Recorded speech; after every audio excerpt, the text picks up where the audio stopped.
좋은 아침입니다. 창세기 26장 34절부터 27장 13절까지 내용 보도록 하겠습니다. 34절, 에서가 40세의 헷 족속 브에리의 딸 유딧과 헷 족속 엘론의 딸 바스맛을 아내로 맞이하였더니 35절, 그들이 이삭과 리브가의 마음에 근심이 되었더라. 자, 에서는 팥죽 한 그릇을 아무렇지 않게 장자의 명분을 팔 때도 보면 영적인 일에 전혀 관심이 없고 또 하나님과의 관계를 전혀 소중히 여기지 않는 사람임을 보여주었는데요. 이제 그 결혼을 할 때에도 보니까 헷 족속의 그 두 여인을 아내로 맞이하게 되었습니다. 헷 족속은 사실은 이제 가나안 족속이죠. 가나안 땅에서 이 타락한 곳에서 이렇게 거룩한 후손이 나올 수 없기 때문에 이삭 같은 경우는 그의 아버지가 고향 땅에서 또 아내를 얻어오라고 이렇게 이야기할 정도였는데요. 아무렇지 않게 이방 여인과 그것도 두 명과 결혼을 하는 이런 모습을 보여주고 있습니다. 이것 때문에 부모가 마음에 근심하고 있는 이런 장면이 보여지는데요. 하지만 이런 모습에도 불구하고 아버지 이삭에게는 에서를 향한 그 뭐랄까요, 애정이 또 에서를 향한 그 선호하는 마음이 인간적으로 계속 여전했던 것 같습니다. 27장에 가보면요, 1절, 이삭이 나이가 많아 눈이 어두워 잘 보이지 못하더니 맏아들 에서를 불러 이르되 내 아들아 하매 그가 이르되 내가 여기 있나이다 하니 2절, 이삭이 이르되 이제 내가 늙어 어느 날 죽을런지 알지 못하니 3절, 그런즉 내 기구 곧 화살통과 활을 가지고 들에 가서 나를 위하여 사냥하여 4절, 내가 즐기는 별미를 만들어 내게로 가져와서 먹게 하여 내가 죽기 전에 마음껏 내게 축복하게 하라.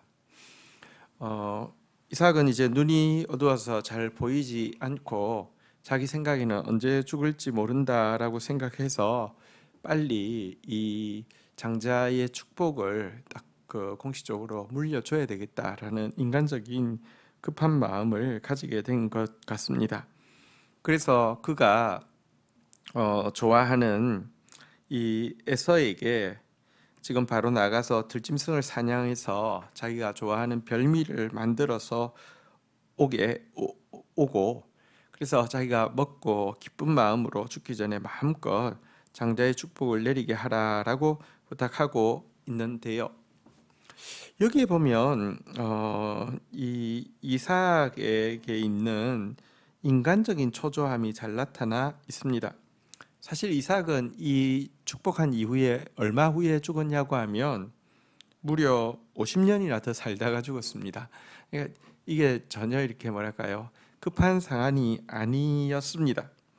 게다가 또 아내를 통해서 사실은 태중에부터 둘째가 이제 첫째보다 큰 민족이 될 것이다라는 이런 그 하나님의 말씀을 받았던 것에 대한 이야기도 틀림없이 들었을 것이고요. 뿐만 아니라 그 앞에서 본 바대로 그 에서가 가나안 여인들과 통혼하고 또 그러니까 중혼하고 이래서 신앙의 순수성이 깨어질 수 있는 것에 대한 우려도 분명히 보고 있었습니다. 하지만 인간적인 애착 때문에 연연하고 어떻게든지 장자권을 계승해 주고 싶은 마음에 급하게 이와 같은 행동을 하고 있는 것입니다. 여러분, 축복은 인간의 뜻대로 되는 것이 아니라 하나님의 뜻대로 되는 것입니다. 이삭이 이런다고 되는 것이 아닙니다. 사람의 마음에는 많은 계획이 있을지라도 오직 여호와의 뜻만이 완전히 선다는 사실을 우리가 인간적인 애정이나 혹은 이렇게 인간적인 초조함 때문에 놓치는 일을 이삭처럼 이렇게 범해서는 안 될 것입니다. 자, 5절입니다.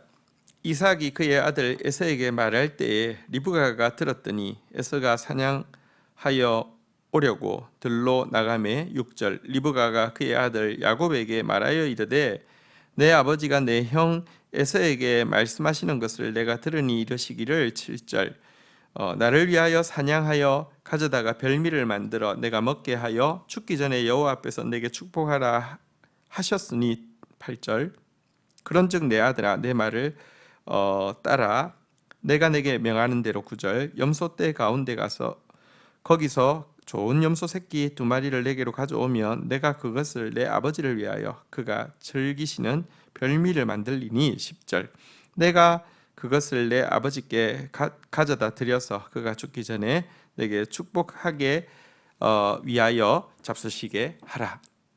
자, 그런데 지금 이삭이 하는 일을 이 어머니 리브가가 듣게 되었고요. 리브가 역시 마음이 급해지게 되었습니다. 그녀는 이 첫째보다는 둘째를 많이 사랑했고요. 또 뿐만 아니라 그녀에게 주신 하나님의 말씀도 있었고요.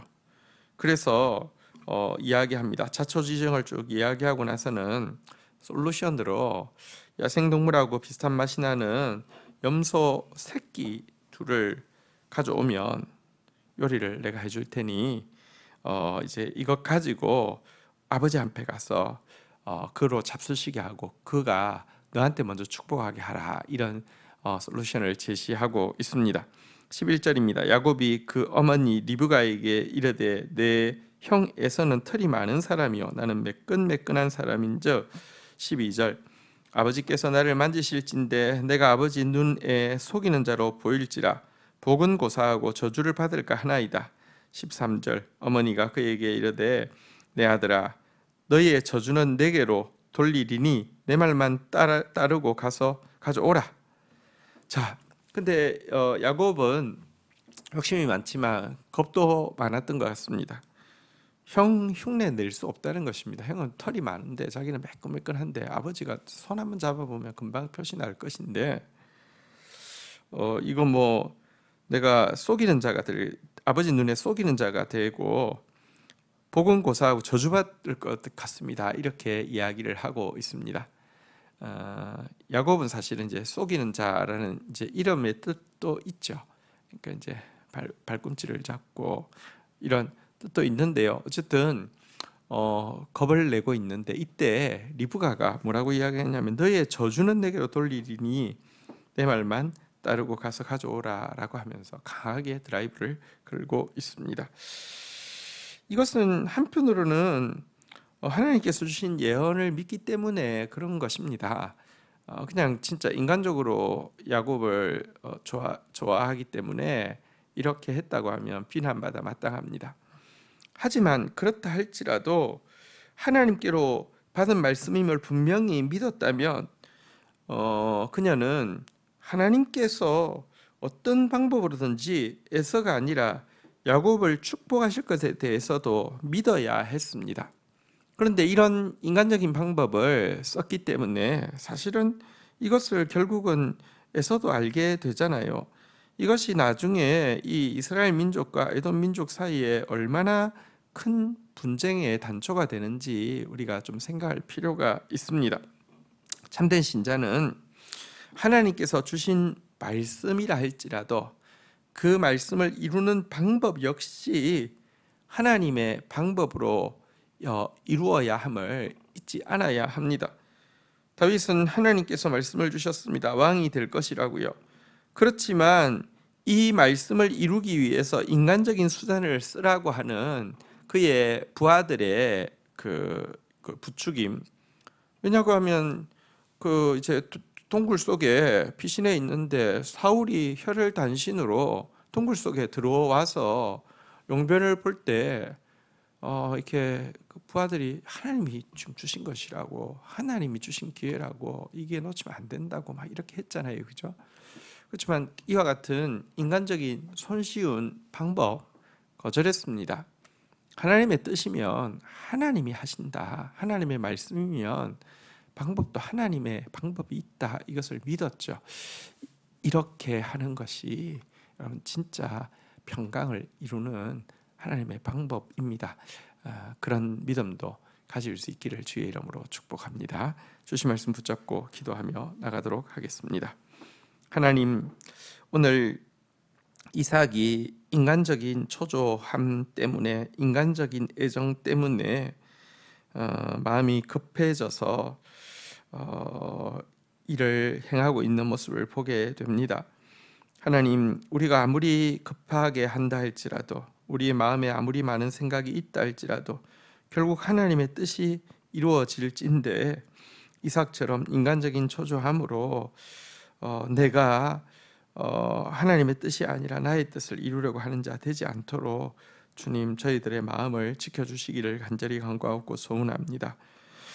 리브가는 하나님에게 받은 말씀이 있었는데 그 말씀과 반대되는 결과가 나올 것 같은 상황이 되자 너의 저주는 내게로 돌리리니 내 말만 따르라고 하면서 또 자기 방법으로 아버지를 속이도록 또 형의 분노를 살 수밖에 없는 행동을 하도록 또 그의 아들 야곱을 이끌고 있는 모습도 보게 됩니다. 하나님, 우리가 하나님의 말씀이 진실하신데 그것을 믿는 믿음 허락하여 주실 뿐만 아니라 그 말씀을 이루는 방법도 하나님의 방법으로 이루어질 것을 믿는 그런 성결함도 허락하여 주시기를 간절히 간구합니다. 그래서 주의 뜻이 이루어질 때 참 평화가 임하는 그런 다윗과 같은 그런 사람 되어지도록 은혜를 더하여 주옵소서. 예수 그리스도의 이름으로 기도 올립니다. 아멘.